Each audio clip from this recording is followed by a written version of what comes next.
কেশপুরের পিয়াশালা শহীদ দিবস উদযাপন তৃণমূলের। বিরোধী রাজনৈতিক দল করার অপরাধে 2002 সালের 22শে সেপ্টেম্বর তৎকালীন সিপিআইএমের হারমাদদের হাতে নৃশংসভাবে খুন হতে হয়েছিল কেশপুরের 7 জন তৃণমূল কংগ্রেস কর্মীদের। তারপর থেকে প্রত্যেক বছর 22শে সেপ্টেম্বর শহীদ দিবস হিসেবে পালন করে আসছে তৃণমূল কংগ্রেস নেতৃত্ব।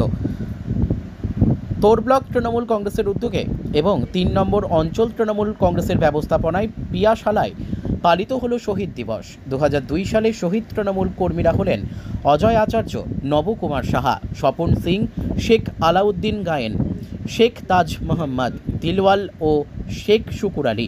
এদিন শহীদ পরিবারদেরকে সম্মান জানিয়ে শহীদ দিবস উদযাপন করা। উপস্থিত ছিলেন ব্লক তৃণমূল কংগ্রেসের সভাপতি প্রদ্যুৎ বাজা, কেশপুর পঞ্চায়েত সমিতির সভাপতি চিত্তরঞ্জন গড়াই, 3 নম্বর অঞ্চল তৃণমূল কংগ্রেসের সভাপতি শ্যামাপদ পাখিরা, অঞ্চল তৃণমূল সুভাষ কোল্লা, তুষার ঘোষ সহ তৃণমূল কংগ্রেসের কর্মীরা।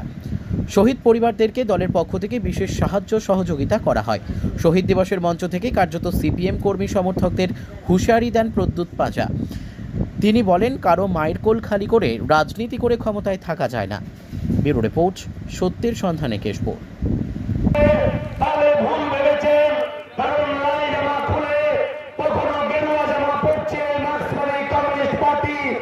যারা ভাত দিতে পারেনি, যারা অন্য বস্ত্র বাসস্থানের ব্যবস্থা করতে পারেনি, যারা নিজেকে যে দলের সরকার, যে দলের প্রধানমন্ত্রী নিজেকে দেশের চৌকিদার বলে দেশকে বিক্রি করে দিচ্ছে, পাল্লা ধরে রাষ্ট্রায়ত্ত সংস্থাকে বেসরকারীকরণ করছে, সেই রাজনৈতিক দলের কিছু তাগড় নেতা এই এলাকায় যারা কমিউনিস্ট বলে পরিচিত ছিল, তারা জামাটা রাতারাতি পাল্টে নিয়েছে। ভেবেছে মানুষ আইডেন্টিফাই করতে পারবে না, তাদের চরিত্রের কিন্তু বদল হয়নি। দেখবেন তাদের সেই যেমন অভ্যাস, যেমন স্বভাব, সেই অভ্যাস আর স্বভাব কিন্তু আজও এলাকায় পরিলক্ষিত হচ্ছে। আজকে যে কথা বলতে হয়, কেশপুরের মাটিতে শুধু জয়লাভ করার জন্য মানুষের গণতন্ত্র লুট করতে হয়নি, এটা কেশপুরের মানুষ প্রমাণ করে দিয়েছে। ক্ষমতায় টিকে থাকার জন্য কেশপুরে রক্তক্ষয়ী সংগ্রাম করতে হয়নি, এটা তৃণমূল কংগ্রেস প্রমাণ করে দিয়েছে।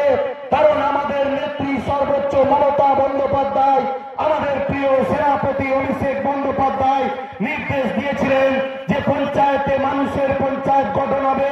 যে পঞ্চায়েত ব্যবস্থাকে দলদাসে পরিণত করেছিল মার্ক্সবাদী কমিউনিস্ট পার্টি পরিচালিত বামফ্রন্ট সরকার, সেই পঞ্চায়েত ব্যবস্থা থেকে উদ্ধার করে 2013 সালের পর থেকে পঞ্চায়েতকে জনগণের পঞ্চায়েতে রূপান্তরিত করেছে বাংলার সরকার, মামাটি মানুষের সরকারের প্রধান চালিকা শক্তি মমতা বন্দ্যোপাধ্যায়, আর তার সেনাপতি হচ্ছে অভিষেক বন্দ্যোপাধ্যায়।